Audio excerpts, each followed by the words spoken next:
Olá, pessoal! Vamos direto ao ponto. A inteligência artificial não está só mudando o jeito que a gente processa informação. Ela está literalmente reescrevendo as regras do jogo dentro da sala de aula. Então, para entender qual é o real papel da tecnologia na busca por uma educação antirracista e justa, a gente precisa mergulhar nas evidências. É exatamente essa análise que vamos fazer hoje, indo bem além da superfície. E a grande pergunta que guia a nossa investigação é essa aqui. Será que essa tecnologia ajuda a nivelar o campo para todo mundo? Ou ela simplesmente age como um espelho, refletindo e até automatizando preconceitos históricos? Pois é, as pesquisas mais recentes mostram que a resposta depende, e muito, de como essas ferramentas são construídas e aplicadas. O nosso roteiro hoje é bem dinâmico.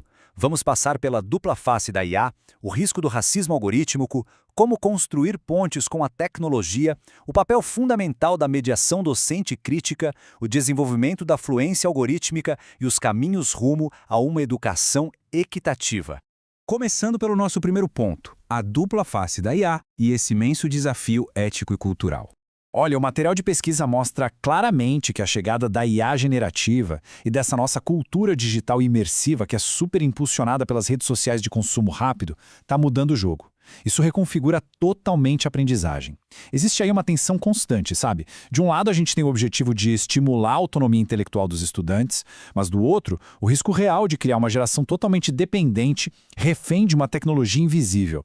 É um verdadeiro cabo de guerra.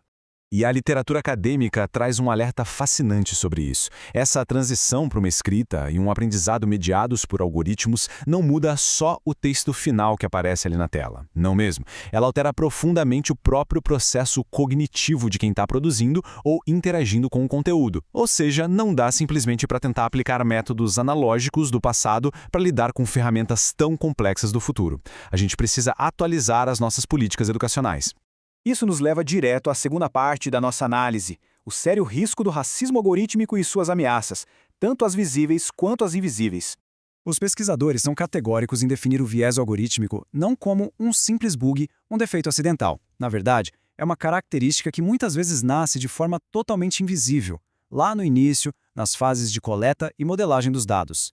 Funciona assim: quando os sistemas são alimentados, eles acabam absorvendo as disparidades do mundo real junto. O resultado? Isso compromete a equidade de um jeito profundo e coloca um baita obstáculo nos esforços por uma educação verdadeiramente antirracista. Para colocar isso em perspectiva, imagina quando esses algoritmos passam a ser usados para selecionar ou avaliar quem está na escola. Eles têm um potencial enorme de replicar, de forma exata, padrões discriminatórios contra grupos bem específicos, seja por raça, gênero ou classe social. Pensa comigo, se um sistema de inteligência artificial que corrige redações for treinado quase que só com textos de um único grupo demográfico, ele pode muito bem penalizar um padrão linguístico regional ou cultural diferente. Gente, isso não é só uma falhazinha de código, é literalmente exclusão automatizada. É aqui que a gente esbarra num grande paradoxo. De um lado, a gente vê aquele mito, aquela crença de que os modelos matemáticos são máquinas perfeitamente neutras e objetivas. Só que, do outro lado, a realidade nua e crua é que os dados de treinamento geralmente só amplificam os preconceitos históricos que já existem na nossa sociedade. Se a gente não ficar de olho aberto, o que muita gente chama de aprendizagem personalizada pode facilmente se transformar num mecanismo super sofisticado de exclusão escolar. Mas vamos mudar um pouco o ângulo e olhar para o nosso terceiro ponto: as pontes culturais e a verdadeira promessa da tecnologia. Nem tudo é um cenário pessimista. Como apontam os pesquisadores, quando a integração dos algoritmos é guiada por uma pedagogia muito clara, a IA não cancela a autoria humana ou a diversidade. Longe disso.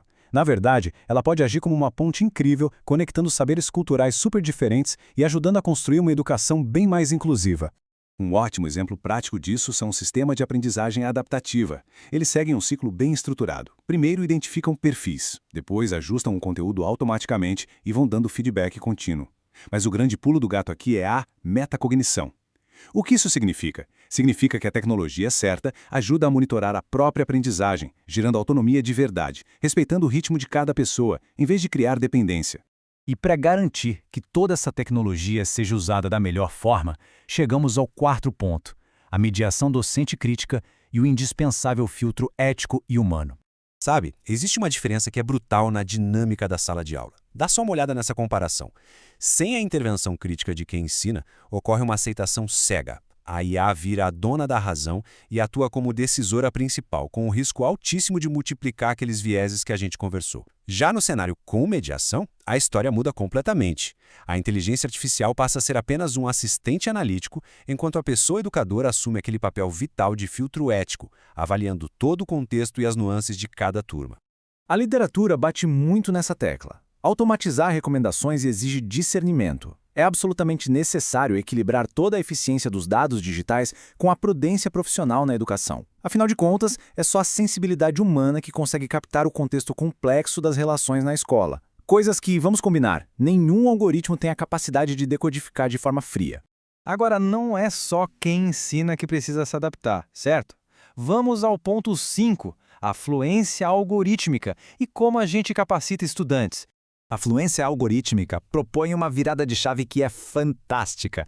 Ela tira as pessoas daquela cadeira de meras consumidoras passivas e as coloca na posição de pensadoras críticas e ativas nos ambientes digitais. É aquela habilidade indispensável de entender que a IA tem intenções embutidas na sua estrutura. Então, qualquer conteúdo gerado por ela tem que ser questionado e não engolido passivamente. E as diretrizes educacionais nacionais, como a BNCC, já deixam isso super claro. Cultura digital vai muito, mas muito além de saber usar um aplicativo ou focar só no treinamento técnico. O coração dessa formação é a análise crítica. Pensa no nosso mundo hoje. As redes sociais bombardeiam a gente com consumo massivo e rápido, tudo ditado por métricas de engajamento. Se faltar o pensamento crítico, a tecnologia na escola vai ser só mais uma ferramenta de repetição de discursos, em vez de ser uma força de libertação e emancipação. Finalmente chegamos ao último ponto da nossa investigação: os caminhos rumo a uma educação equitativa. E olha, não se trata de uma simples recomendação. Organizações como a Unesco dão um alerta bem sério. A inteligência artificial precisa obrigatoriamente ser usada como um instrumento para expandir oportunidades e justiça social, estabelecer uma governança ética para os dados e manter um respeito rigoroso pela diversidade cultural não são bônus opcionais. São as únicas barreiras que nós temos para evitar que o abismo da exclusão digital fique ainda mais profundo. No fim das contas, o verdadeiro avanço da IA não se mede pelo quão sofisticado é o processamento de um código. Ele se mede pela nossa capacidade, totalmente humana, de integrar essas ferramentas com uma pedagogia que emancipa. As plataformas tecnológicas nunca vão operar em neutralidade. O que realmente transforma o ensino é a ética, a responsabilidade e, claro, o respeito absoluto por toda a complexidade que é o cotidiano de uma escola. Para encerrar nossa análise de hoje, eu quero deixar essa provocação aqui no ar. Diante de tudo isso que as evidências nos demonstram, como a gente vai garantir que a educação do futuro aplique a tecnologia para empoderar identidades plurais, em vez de excluí-las de um jeito invisível? Essa é uma reflexão urgente para quem se importa com o futuro da aprendizagem. Um grande abraço a todo mundo e até a próxima.